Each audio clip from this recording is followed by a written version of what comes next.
বিসমিল্লাহির রহমানির রহিম। আসসালামু আলাইকুম ভিউয়ার্স, আমি ডক্টর কাজী মোহাম্মদ রাকিবুল হাসান।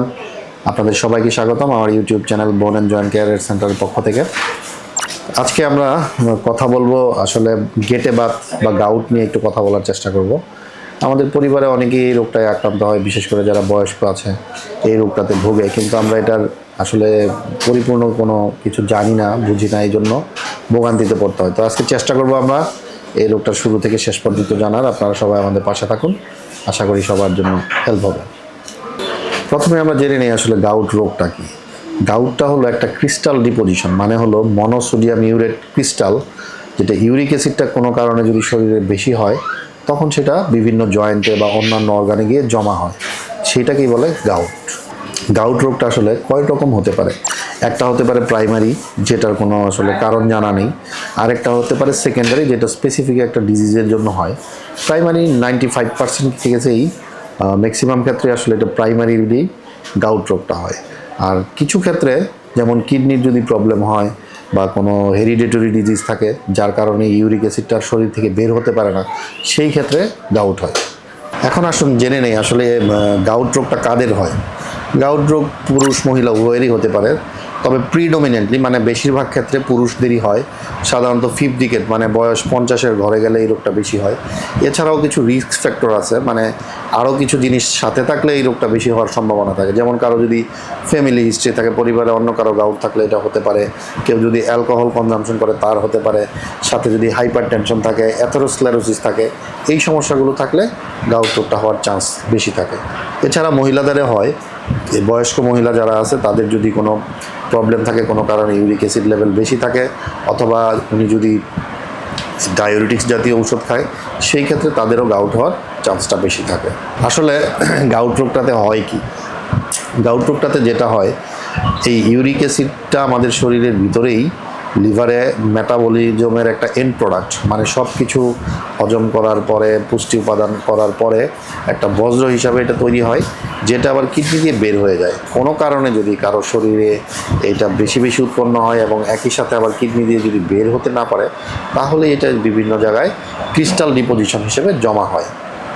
গাউট রোগটা হলে আসলে কি হয়, এখন আমরা আসলে জেনে নেই যে এই রোগীগুলোর লক্ষণটা আসলে কি থাকে, কিভাবে আমরা বুঝবো যে এই মানুষটা বা এই লোকটা গাউট রোগে আক্রান্ত হতে পারে। গাউট দুই রকম হতে পারে, একটা হলো একিউট আর একটা ক্রনিক। একিউট মানে হলো হঠাৎ করে হলো, তীব্র ব্যথা হলো, আর ক্রনিকটা হলো ধীরে ধীরে হলো। যেটা একিউট হয়, এই ধরনের রোগীগুলো সাধারণত বিশেষ করে আমাদের যে বুড়া আঙুল আছে, পায়ের গ্রেড টু বুড়া আঙুলের যেই সংযোগস্থল, পায়ের পাতার সাথে বুড়া আঙুলের যেই সংযোগস্থলটা, ওইখানে আক্রান্ত হয় সবচেয়ে বেশি। এছাড়াও এটা অ্যাঙ্কেল জয়েন্ট হতে পারে, মানে পায়ের গোড়ালিতে হতে পারে, হাঁটুতে হতে পারে, এলবোতে হতে পারে, রিস্টে হতে পারে, শরীরের বিভিন্ন জায়গায় হতে পারে। হলে কি হয়, ওই জায়গাটা লাল হয়ে যায়, ফুলে যায় এবং প্রচণ্ড রকম ব্যথা হতে পারে। এছাড়াও তাদের শারীরিক আরও কিছু সমস্যা এটার সাথে থাকতে পারে, যেমন গায়ে জ্বর থাকতে পারে, শরীরটা মেজ মেজ লাগতে পারে। এই সমস্যাগুলো তাদের সাথে এই অ্যাসোসিয়েটেড এটার সাথে থাকতে পারে। তো এই গাউট রোগটা হলে আমরা আসলে রুগীটাকে কীভাবে ডায়াগনোসিস করব। প্রথমত রুগীর হিস্ট্রি আমরা নিলাম, রুগীর লক্ষণগুলো দেখলাম, তাকে এক্সামিনেশন করলাম। পরবর্তীতে আমরা কিছু ইনভেস্টিগেশন করতে পারি। এক নাম্বার হলো আমরা ব্লাডে তার ইউরিক অ্যাসিড লেভেলটা দেখতে পারি।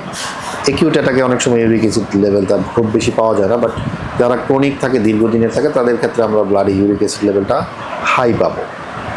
এছাড়া আমরা আক্রান্ত জয়েন্টের যদি এক্সরে করি, যদি সেটা একিউট অবস্থায় হয়, মানে তীব্র হঠাৎ করে ব্যথা এই অবস্থায় হয়, তাহলে হয়তো আমরা জয়েন্টটাতে সফট টিস্যু সোয়েলিং, মানে হলো আশেপাশের মাংসপেশি একটু ফুলে গেছে, এইরকম পেতে পারি। কিন্তু যদি এটা দীর্ঘদিনের আক্রান্ত হয়, তাহলে অনেক সময় আমরা দেখব তার হাড় ক্ষয় হয়ে গেছে, হাড়টা খেয়ে গেছে, পাঞ্চ আউট লিশন বলে এটাকে, এইরকম আমরা পেতে পারি। এবং অনেক সময় আমরা জয়েন্টের যে সাইনোভিয়াল ফ্লুইড থাকে, সেইটা যদি স্টাডি করি, সেখানে আমরা অনেক ইনফ্লামেটরি সেল পাবো, মানে হলো নিউট্রোফিল কাউন্টটা বেশি পাবো বা ডাব্লিউবিসিটা বেশি পাবো। এবং সেই ফ্লুইডের মধ্যে ক্রিস্টাল ডিপোজিশন, মানে যেই জিনিসটা জমা হয় সেই জিনিসটা সেই ফ্লুইডের মধ্যে আমরা পাবো। এখন এইটার এই গাউট রোগটার সাথে আর অন্য কোনো রোগ আমাদেরকে কনফিউশন করতে পারে কিনা? হ্যাঁ, মোস্ট কমনলি যেটা কনফিউশন করতে পারে, খুব কমন যেটা হতে পারে, সেটা হলো আমরা জয়েন্টের মধ্যে পুজ যদি চিন্তা করি, সেপটিক আর্থ্রাইটিস হতে পারে, অথবা ইনফ্লামেটরি অস্টিওআর্থ্রাইটিস হতে পারে, এই রোগগুলো হতে পারে। আলটিমেটলি এটার আমরা চিকিৎসাটা কী করবো বা ট্রিটমেন্টটা কী দেবো। যদি এটা একিউট অ্যাটাক হয়, মানে হঠাৎ করে তীব্র আক্রমণ হয়, তাহলে একরকম চিকিৎসা। আর এটা যদি দীর্ঘস্থায়ী গাউট হয় তাহলে এক ধরনের চিকিৎসা। যদি একিউট হয় তাহলে খুব স্বাভাবিকভাবেই তার রোগীটার তীব্র ব্যথা থাকবে, তাহলে আমাদেরকে ব্যথা কমানোর জন্য তাকে ব্যথানাশক ঔষধ দিবে। আমরা কমনলি NSAID যে ওষুধগুলো দেই, এটা হতে পারে ন্যাপ্রোক্সেন, হতে পারে আপনার ইন্ডোমেথাসিন, হতে পারে ইটোরোকক্সিব, এই গ্রুপের ওষুধগুলো আমরা অনেক সময় দিই। তো অনেক সময় দেখা যায় রুগীরা এই ধরনের ওষুধ খেতে পারে না। যেমন রুগীর যদি কিডনির সমস্যা থাকে বা হার্টের কোনো সমস্যা থাকে, তাহলে এই ওষুধগুলো সে খেতে পারবে না। সেই ক্ষেত্রে আমরা তাকে ওরালি স্টেরয়েড জাতীয় ওষুধ দিতে পারি, অথবা জয়েন্টের মধ্যে আমরা স্টেরয়েড ইনজেকশনও দিতে পারি। এছাড়াও ঔষধের বাইরে কিছু চিকিৎসা আমাদের দিতে হবে, সেটা হলো তার আক্রান্ত পা বা হাত বা জয়েন্টটাকে রেস্ট দিতে হবে। আমরা আইস প্যাক দিতে পারি, অনেক সময় আমরা স্প্লিন্টিংও করে রাখতে পারি, মানে একটা ব্যাক স্ল্যাব বা প্লাস্টারও করে রাখতে পারি। আর এছাড়া রুগীটা যদি ক্রনিক গাউটের রুগী হয়, দীর্ঘদিন ধরে আক্রান্ত, তাহলে প্রথমত হলো রুগীকে আমাদের লাইফস্টাইল মডিফিকেশন করতে হবে। যে জিনিসগুলো খেলে ইউরিক অ্যাসিড লেভেলটা বেড়ে যায়, এই ধরনের খাবার সে অ্যাভয়েড করবে। যেমন রেড মিট, তারপরে বিন, মানে হলো সিমের বিচি, পালং শাক, এই জাতীয় খাবারগুলো, চিংড়ি মাছ, লিভার, এই জাতীয় খাবারগুলো সে খাবে না। এবং আমাদের তখন ইউরিক অ্যাসিড কমানোর জন্য কিছু ঔষধ দিতে হয়। মোস্ট কমনলি আমাদের দেশে আমরা ইউজ করি ফেবুকজস্টেট নামে একটা ওষুধ আছে, এই ওষুধটা আমরা কমনলি ইউজ করি। এছাড়া আরও কিছু ড্রাগ আছে, সেগুলো তখন আমাদের ইউজ করতে হয়। এছাড়াও খুব রেয়ারলি অনেক ক্ষেত্রে সার্জারি লাগতে পারে, 5% ক্ষেত্রে হয়তো সার্জারি লাগতে পারে, যদি ওইখানে ওই আক্রান্ত জয়েন্টটা যদি ইনফেকশন হয়ে যায় সেই ক্ষেত্রে, অথবা ওই জয়েন্টটা যদি ডিফর্মিটি হয়ে যায়, মানে বাঁকা হয়ে যায়, এরকম কিছু হয়ে যায় যে পার্মানেন্টলি ডিসফিগারমেন্ট হয়ে যাচ্ছে, সেই ক্ষেত্রে হয়তো বা আমাদের সার্জারিতে যাওয়া লাগতে পারে। তো ধন্যবাদ সবাইকে এতক্ষণ আমাদের সাথে থাকার জন্য। তো আশা করি আমরা গেটে বাত বা গাউট সম্পর্কে মোটামুটি একটা ধারণা আপনাদেরকে দিতে পেরেছি। আশা করি সবাই উপকৃত হয়েছেন।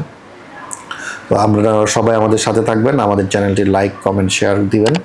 এবং আপনাদের যদি কোনো জিজ্ঞাসা থাকে, অর্থোপেডিক সংক্রান্ত কোনো কিছু কোয়ারি থাকে, জানার থাকে, তাহলে আমাদেরকে কমেন্টের মাধ্যমে জানান। আমরা চেষ্টা করব তার সুপরামর্শ দেওয়ার, উত্তর দেওয়ার। আপনারা সবাই আমাদের সাথে থাকবেন, পাশে থাকবেন, ভালো থাকবেন, সুস্থ থাকবেন। Be dynamic, be healthy.